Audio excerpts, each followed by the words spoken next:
বিসমিল্লাহিররহমানিররহিম। দর্শক বন্ধুরা, আসসালামু আলাইকুম। SK24 চ্যানেলের পক্ষ থেকে স্বাগতম। আর একটি নতুন ভিডিও নিয়ে আসলাম। এই ভিডিওতে আলোচনা করব টিকা দেওয়ার পূর্বে কি কি করণীয় রয়েছে বা পরে কি কি করণীয় রয়েছে, আর আমরা কিভাবে টিকা প্রয়োগ করি তাই এই ভিডিওতে দেখানোর চেষ্টা করব। তো টিকা দেওয়ার পূর্বে টিকা বীজ সুন্দরভাবে সংরক্ষণ করতে হবে, আর টিকা বীজের মেয়াদ আছে কিনা দেখে নিতে হবে।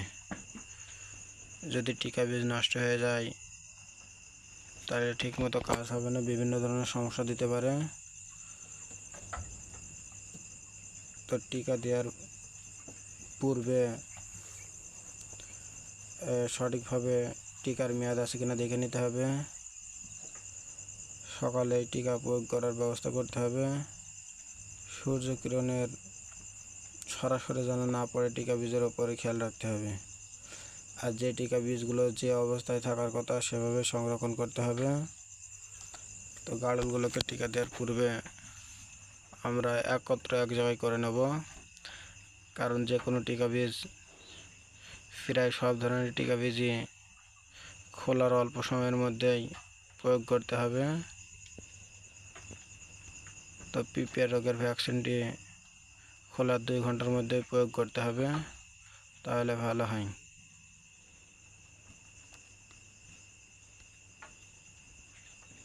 কোনো অসুস্থ পশুকে টিকা প্রয়োগ করা যাবে না, সবসময় সুস্থ পশুকেই টিকা প্রয়োগ করতে হবে। তো দর্শক বন্ধুরা, আমরা একটি প্লাস্টিক টিফিনের ভিতরে টিকা বীজগুলো সংগ্রহ করেছি, কারণ বাড়ি থেকে খামারের দূরত্ব খুব বেশি নয়, তাই আমরা একটি প্লাস্টিক টিফিনের ভিতরে পিপিআর ভ্যাকসিনগুলো সংরক্ষণ করেছি। তো এটি হলো পানি, এটি কিন্তু আসল টিকা বীজ নয়।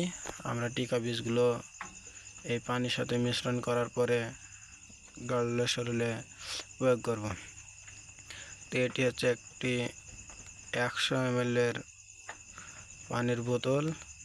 তো এগুলো টিকা বীজের সাথেই দিয়ে থাকে। তো দেখুন দর্শক বন্ধুরা, পিপিআর টিকার যে পানিগুলো রয়েছে ওগুলো এমনই দেখতে। আর এখন যে ছোট বোতলটি দেখা যাচ্ছে এটি হচ্ছে মেন পিপিআর রোগের টিকা। তো দেখুন এই উপরে লেখা থাকে পিপিআর ভিএসসি, ভ্যাকসিনের সংক্ষিপ্ত রূপ ভিএসসি লেখা। তো পিপিআর রোগের যে টিকা বীজ রয়েছে এটি সাধারণত ফ্রিজে 0 ডিগ্রি সেলসিয়াস তাপমাত্রায় সংরক্ষণ করার কথা বলা হয়েছে, যার কারণে আমরা ডিপ ফ্রিজে রাখার চেষ্টা করি। আর যে বোতলটি রয়েছে পানির, এটি আমরা ফ্রিজের নর্মালে রাখি, কারণ এটি প্রয়োগ করার পূর্বে 12 ঘন্টা নর্মালে রাখার কথা বলা হয়েছে, যে 4 থেকে 8 ডিগ্রি সেলসিয়াস তাপমাত্রায় সংরক্ষণ করতে। দেখুন দর্শক বন্ধুরা, কতগুলো বরফের মধ্যে দিয়ে এই ওষুধগুলো আমরা খামারে নিয়ে এসেছি বাড়ি থেকে। তা আমরা এই ওষুধ দিয়ে আমার খামারের গাড়লগুলোকে টিকা ডোজ করব। দর্শক বন্ধুরা, এটি হচ্ছে মেন পিপিআর রোগের টিকা বীজ। এটি যদি নষ্ট হয় প্রয়োগ করার চেয়ে না করাই ভালো। তাই আমরা সব সময় টিকা বীজগুলো ভালোভাবে সংরক্ষণ করব এবং প্রয়োগ করার চেষ্টা করব। তো এই টিকা বীজের উপরেই লেখা রয়েছে যে 0 ডিগ্রি সেলসিয়াস তাপমাত্রায় সংরক্ষণ করার জন্য, আর এর যে এক্সপায়ারি ডেট রয়েছে সেটি বডির উপর দেওয়া রয়েছে। দেখুন দর্শক বন্ধুরা, আমরা কিভাবে টিকা বীজগুলো এই পানির সাথে মিশ্রণ করি এবং গাড়লের শরীরে প্রয়োগ করি। তো আমরা প্রথমে এই টিকা বীজের উপরে যে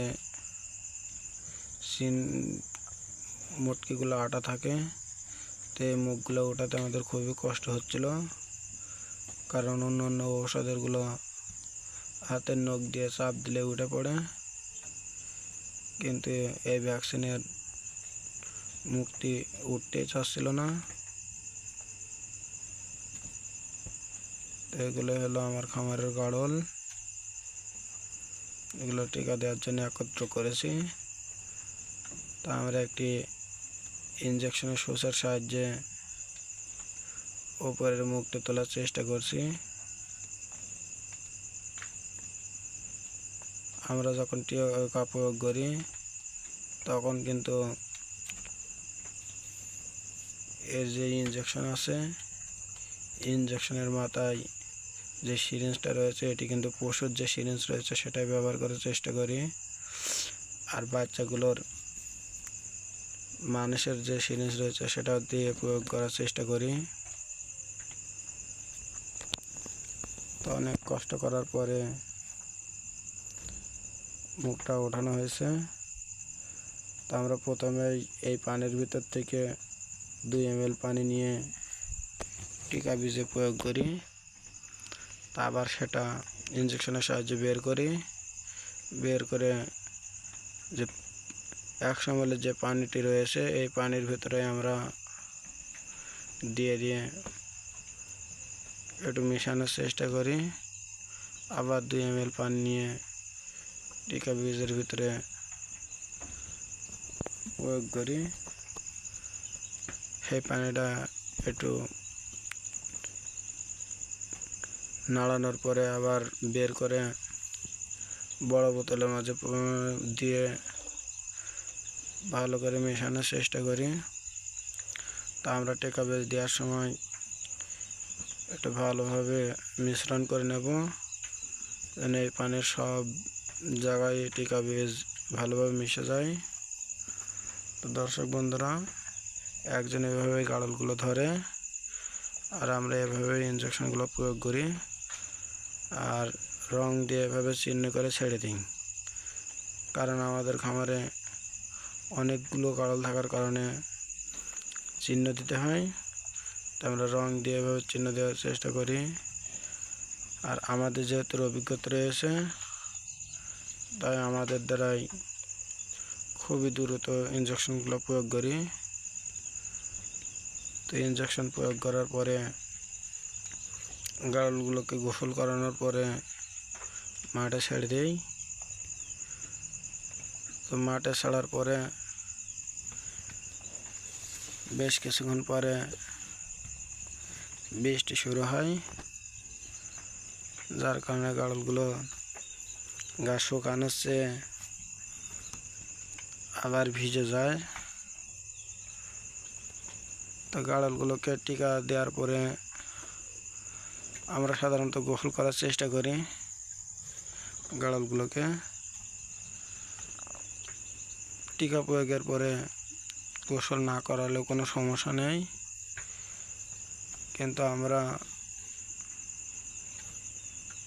টিকা দেওয়ার পর গোসল করানোর চেষ্টা করি। এতে গাড়ল মাঠে ভালো খায়। দেখুন দর্শক বন্ধুরা, আমার গাড়লগুলো ফাঁকা জমিতে ঘাস খাচ্ছে। খুব জোরে না হলেও অল্প অল্প বৃষ্টি হচ্ছে, তো বৃষ্টির মাঝেও গাড়লগুলো ঘাস খাচ্ছে। ঘাস যে জমিতে খাচ্ছে সেগুলো হচ্ছে পাটের জমি। দেখুন কিছু কিছু জমিতে পাট পড়েও রয়েছে, আবার কিছু কিছু জমি পাটগুলো নিয়ে গেছে। তো সেই জমিতে যে ঘাসগুলো রয়েছে সেই ঘাসগুলো মূলত আমার গাড়লগুলো খাচ্ছে। এই ভিডিও এই পর্যন্ত শেষ। আল্লাহ হাফেজ।